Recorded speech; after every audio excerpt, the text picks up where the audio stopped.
Buenos días. El presente video está dirigido a los estudiantes de 10º año del Colegio Vocacional de Artes y Oficios de Cartago.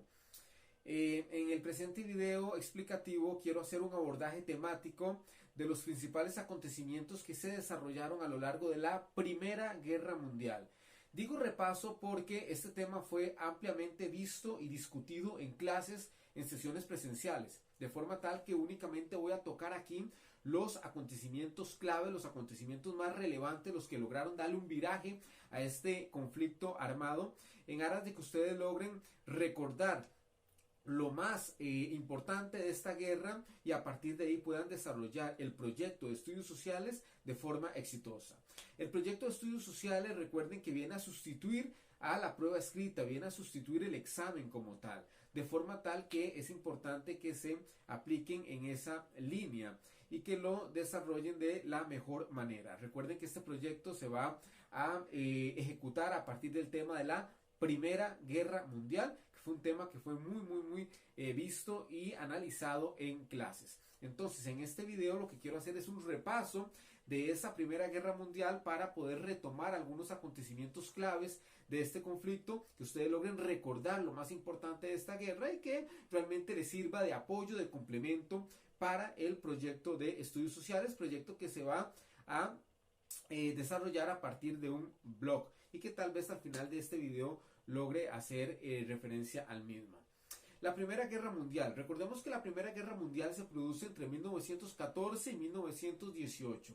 Fue una guerra que ciertamente se venía que se avecinaba, fue un conflicto que ciertamente se veía venir desde años atrás, era una guerra que no tenía vuelta de hoja. ¿Cuáles fueron las causas, las detonantes de este conflicto armado? Muchas y muy variadas. Sin embargo, aquí voy a hacer referencia a las principales. Número uno, ciertamente el imperialismo. Un imperialismo que no cesaba en Europa, un imperialismo que había iniciado durante la segunda mitad del siglo XVIII y que en Asia y posteriormente en África, y que ciertamente había alimentado una rivalidad muy fuerte entre las diferentes naciones, entre los diferentes imperios europeos. Ese imperialismo que había sido voraz y despiadado, principalmente en el continente africano, realmente constituye una detonante, una causante de esa Primera Guerra Mundial. Otra causa lo fue ciertamente el sistema de alianzas que se comenzó a gestar posterior al fracaso de la conferencia de Berlín. Este sistema de alianzas realmente producía mucha tensión y efervescencia en Europa. El hecho de que habían países que se aliaban a otra potencia, pues ciertamente generaba desconfianza en la escena geopolítica. Así que ese sistema de alianzas constituye también una causa más de esta Primera Guerra Mundial. Una detonante más fue el nacionalismo extremo que tenían los países europeos. Ese nacionalismo exacerbado, ese nacionalismo realmente que de alguna forma se convierte en caldo de cultivo para iniciar conflictos con otras naciones, también constituye una causante más de esta Primera Guerra Mundial. El nacionalismo es ese sentimiento de pertenencia a algo, en este caso a un territorio, a una patria. No es malo el nacionalismo, pero cuando es un nacionalismo extremo, sí es malo porque conduce a sentimientos de superioridad que a la postre conllevan a que una nación ataque a otra. Ciertamente la carrera armamentista que había iniciado después de 1871 y que se había prolongado hasta 1914, también generaba mucha efervescencia a nivel político y a nivel social. Esa carrera armamentista que significa la capacidad, o que representa la capacidad que tiene un imperio de aumentar su arsenal bélico, eso pues ciertamente produce mucha desconfianza, mucha tensión en Europa y a la postre se convierte en una detonante más de esta Primera Guerra Mundial. No obstante, existió una causa inmediata, una gota que derramó el vaso, una chispa que enciende la llama, y en ese sentido la causa inmediata de esta Primera Guerra Mundial fue ciertamente el asesinato del archiduque Francisco Fernando de Habsburgo, ¿no? El heredero al trono de la corona austriaca. El asesinato de Francisco Fernando se convierte en el pretexto perfecto para iniciar el conflicto armado. Se convierte en la causa inmediata para que el imperio austriaco ataque a un territorio neutral hasta aquí, como lo era Serbia, sobre pretexto de iniciar una investigación relacionada al asesinato de Francisco Fernando, y eso a la postre pues es lo que produce el estallido de la Primera Guerra Mundial. Sin embargo, antes de entrar a la guerra como tal, es importante entender que existían rivalidades de antaño entre las diferentes potencias europeas o las principales potencias europeas. En ese sentido, Alemania, el imperio alemán, el poderoso imperio alemán, tenía una fuerte rivalidad con Inglaterra, con Reino Unido, y esa rivalidad tenía que ver con la flota marítima, tenía que ver con cuál país, cuál potencia tenía la mejor flota marítima, que para nadie era un secreto que la marina británica era sumamente poderosa. No obstante, en los últimos años Alemania había alcanzado importantes avances en materia marítima, y pues de alguna forma eso generaba tensión con los británicos. Así que existía ya ahí una tensión de fondo. Los alemanes también tenían rivalidades con los franceses. Alemania y Francia también tenían rivalidades, y esas rivalidades se remontan a la guerra franco-prusiana de 1871 por los territorios de Alsacia y Lorena. Esos territorios de Alsacia y Lorena ciertamente se convertían en foco de disputa entre estas dos naciones, entre esos dos imperios, el imperio alemán y el imperio francés. Los austriacos tenían fuertes rivalidades con los rusos. ¿Por qué? Bueno, esas rivalidades tenían que ver principalmente con el posicionamiento sobre la región de los Balcanes. La región de los Balcanes, que era una zona geoestratégica. Una región geoestratégica es una región que ciertamente no es precisamente importante por la riqueza económica, sino por su posición geográfica, ¿no? Y principalmente por la salida a diferentes mares, como lo era en el caso de los Balcanes. Tanto Rusia como Austria tenían pretensiones sobre los Balcanes, y eso a la postre se convierte en una detonante más de esta guerra y de estas fuertes rivalidades. Ok, a partir de estas rivalidades es que se van a gestar sistemas de alianzas político-militares, y en ese sentido vamos a tener dos grupos en disputa. Un grupo conocido como la Triple Alianza y otro grupo conocido como la Triple Entente. La Triple Alianza, que estaba integrada por el imperio alemán, el imperio austrohúngaro, que era un imperio ciertamente muy grande, pero un imperio frágil en cuanto a su aparato militar, e Italia. Italia también estaba en este momento defendiendo los intereses de la Triple Alianza, también conocidos como los imperios centrales o la Triple Alianza. Repito, Alemania, el imperio austrohúngaro e Italia. Y del otro lado tenemos a la Triple Entente o el Triple Acuerdo, o también conocido como países aliados, y lo integraban Francia, Inglaterra y Rusia. En un primer momento eran únicamente estas tres naciones. Recordemos que en el transcurso de la guerra se van a ir integrando nuevos participantes, nuevos protagonistas a este conflicto, como lo fue Estados Unidos, Turquía, Bulgaria, Japón, entre otros. Pero en un primer momento eran únicamente eso, la Triple Alianza y la Triple Entente. Muy bien, ¿cómo estalló la guerra? La guerra estalla en 1914, cuando es asesinado el heredero al trono del imperio austriaco, Francisco Fernando de Habsburgo, hijo del rey Francisco José. Resulta que el asesinato de Francisco Fernando en manos de un nacionalista serbio, proveniente de un grupo extremista conocido como la Mano Negra y llamado Gavrilo Princip, el asesinato de Francisco Fernando se convirtió en el pretexto perfecto para que los austriacos atacaran Serbia. Serbia hasta este momento era un territorio neutral, un territorio que no pertenecía ni a un bando ni a otro, ¿no? No obstante, los austriacos siempre habían tenido las pretensiones de anexar la región de Serbia a sus dominios, de forma tal que el asesinato de Francisco Fernando, ¿no?, en manos de un nacionalista serbio, se convierte en la causa perfecta para que los austriacos ataquen Serbia. Básicamente, una vez que se da el asesinato de Francisco Fernando, los austriacos le ponen una serie de condiciones inaceptables para cualquier país soberano a Serbia. Serbia no acepta dichas condiciones, y eso genera que los austriacos se le vayan encima a los serbios, ataquen a Serbia, que era un territorio neutral hasta aquí. En ese momento, los rusos que también tenían pretensiones sobre los Balcanes, ven de alguna forma perjudicados sus intereses ahí y entonces le declaran la guerra a los austriacos. En ese momento se activa el sistema de alianzas político-militares. En ese momento se activa el sistema de alianzas político-militares que había de alguna forma nacido 30, 40 años atrás, y los alemanes atacan a los rusos, le declaran la guerra a los rusos. En ese momento los franceses le declaran la guerra a los alemanes por ese sistema de alianzas que existía en ese momento. Y finalmente, muchachos, Inglaterra se mete al conflicto defendiendo los intereses franceses, ¿no? De forma tal que aquí ya tenemos una guerra con un matiz mundial, con un matiz sumamente complejo y efervescente, ciertamente. Vamos, voy a repetir cómo se desarrolló el conflicto como tal. Una vez que se da el asesinato de Francisco Fernando de Habsburgo, el Imperio Austriaco le declara la guerra a Serbia. En ese momento los rusos ven perjudicados sus intereses, así que Rusia le declara la guerra al Imperio Austriaco. En ese momento se activa el sistema de alianzas, lo que produce que Alemania le declare la guerra a Rusia, defendiendo los intereses austriacos porque existía una alianza ahí. En ese momento entonces los franceses atacan a los alemanes, ¿no? Defendiendo esa alianza que existía con los rusos. Los franceses atacan a los alemanes y la guerra ya tiene un matiz sumamente complejo.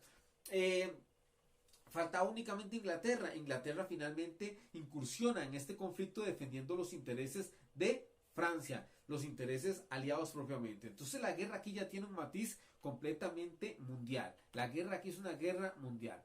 ¿Qué pasa, muchachos? Básicamente esta guerra inicia en 1914, ¿no? Esperando que no se prolongara por más de 6 o 9 meses. No obstante, ambas potencias o ambos grupos militares, grupos enfrentados, bandos en conflicto, pues realmente se venían preparando desde años atrás para esta guerra, así que se encontraban muy bien posicionados en el campo militar y en el campo económico. Lo cierto del caso es que esta guerra se prolongó por más de 4 años, lo que la va a convertir en una guerra sumamente demandante en cuanto a recursos, una guerra sumamente desgastante para los diferentes gobiernos.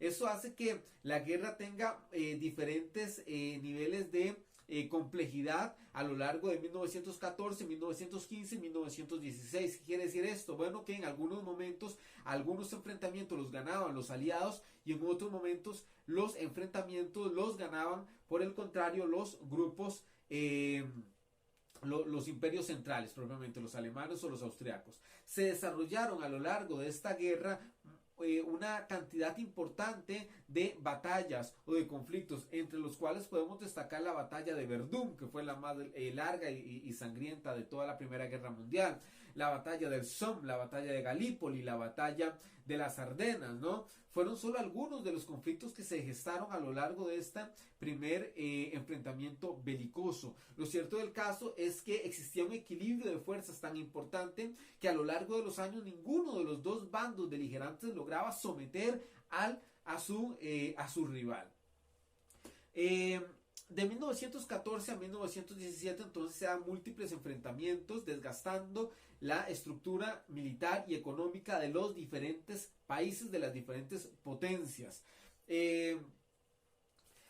Tenemos entonces que para 1915 se va a dar un acontecimiento clave en la historia que le va a dar un viraje importante a la guerra, que fue el hundimiento del Lusitania. El Lusitania era una embarcación de lujo que pertenecía a los Estados Unidos y que hacía su ruta de Irlanda del Norte a Nueva York, que fue sorprendido por un torpedo alemán que va a producir su naufragio. El hundimiento de Lusitania se convierte en un importante estímulo para que Estados Unidos ingrese a esta Primera Guerra Mundial. Estados Unidos hasta este momento se había mantenido neutral.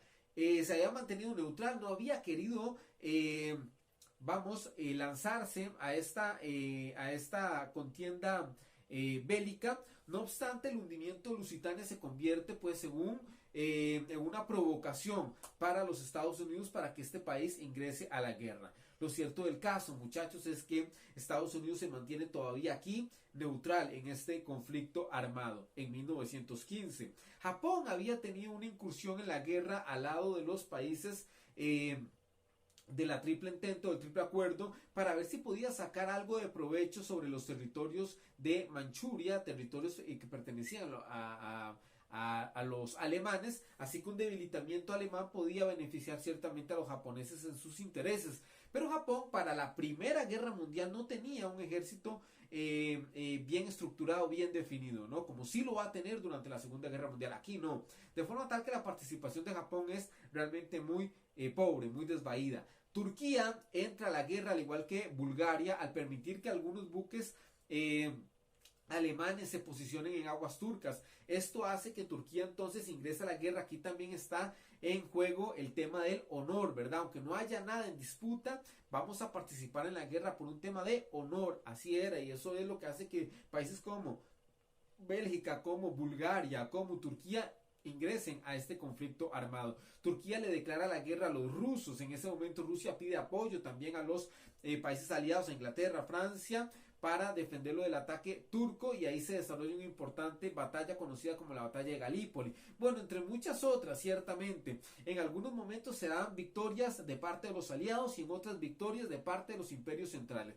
Lo cierto del caso es que había un equilibrio de poder significativo que generaba que la guerra realmente no se lograra acabar, no se lograra terminar, ni a favor de ninguno de los dos grupos en disputa.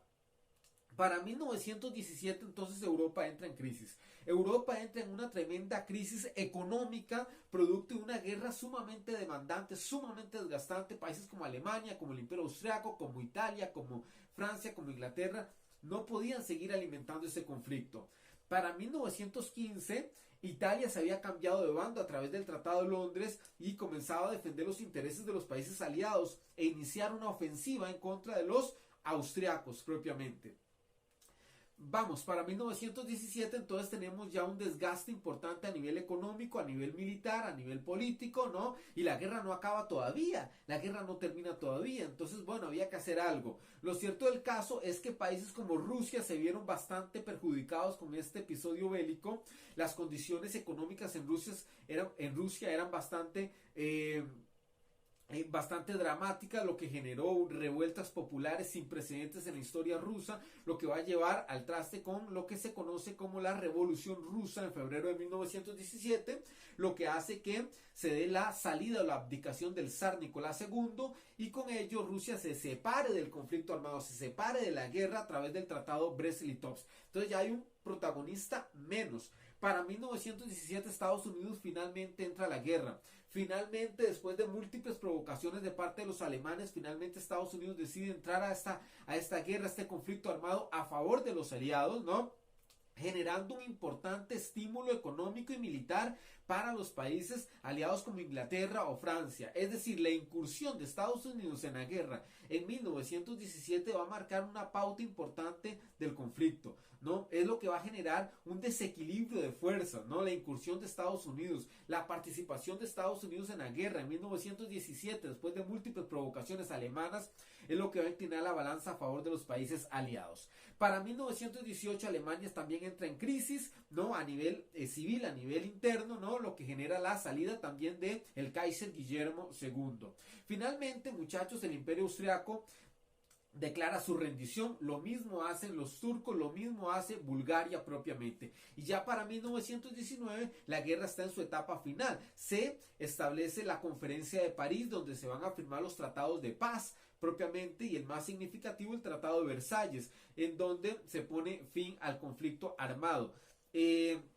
Esta guerra ciertamente dejó poco más de 9 millones de muertos, de personas fallecidas. Se va a modificar el mapa de Europa a partir de esta guerra, como consecuencia de esta guerra, porque desaparecen algunos imperios y nacen nuevos estados. En ese sentido desaparece el Imperio Austrohúngaro y nacen estados como Letonia, Lituania, Estonia, Polonia, Checoslovaquia, Yugoslavia, entre otros. Alemania se convierte en el país más perjudicado con esta guerra, ¿no? Y con los tratados de paz que se firman. El Tratado de Versalles es un tratado verdaderamente humillante para los alemanes propiamente. Es después de es después de esta Primera Guerra Mundial que Estados Unidos se convierte en el país más próspero del mundo, en el país más poderoso del mundo a nivel económico, y el centro de la economía y las finanzas a nivel mundial pasan de Londres a Nueva York propiamente. Esto como consecuencia de este conflicto armado. ¿Qué es lo que hice aquí? Básicamente un repaso de los acontecimientos más relevantes de la Primera Guerra Mundial a partir de causas, acontecimientos claves, consecuencias. Eso era lo más importante. Causas, acontecimientos, consecuencias, que les va a permitir a ustedes recordar esta temática y a partir de ahí poder, evidentemente, desarrollar el proyecto de estudios sociales de forma exitosa. Este proyecto de estudios sociales, repito, viene a sustituir al examen y es un trabajo grupal. Es un trabajo grupal que yo esperaré que lo hagan de 6 a 7 personas por lo menos, y en el cual tienen que abrir un blog a través de la plataforma Blogger que pertenece a Google, ¿no? Es importante que tengan correo electrónico con Gmail. Abren un blog. Yo les recomiendo que haya una única persona como administradora del blog propiamente, y que los demás pues obviamente le vayan enviando la información, los contenidos, para ir subiendo las diferentes entradas, los diferentes títulos, ¿no? Así que en ese blog ustedes van a tratar de personificar una organización pacífica a lo largo de esta Primera Guerra Mundial que tendría que haber tomado decisiones claves en esta guerra, ¿verdad? Entonces, bueno, ese es el encargo que van a tener, y que dentro de las instrucciones del trabajo pues está sumamente claro y bien tipificado. Ojalá que este video les haya ayudado a recordar, a repasar los acontecimientos más importantes de esta Primera Guerra Mundial, y de alguna forma pues a partir de aquí puedan ustedes trabajar en el proyecto, en este blog, de forma exitosa. Si tienen alguna duda, por favor no duden en escribirme, que gustosamente, de forma precisa y ligera, trataré de contestar sus mensajes. Muchas gracias, y espero verlos pronto en sesiones presenciales para seguir avanzando en diferentes contenidos, ¿no? Y poder pues evidentemente continuar con el ciclo educativo normal. Un saludo cordial, se cuidan mucho y que tengan un muy buen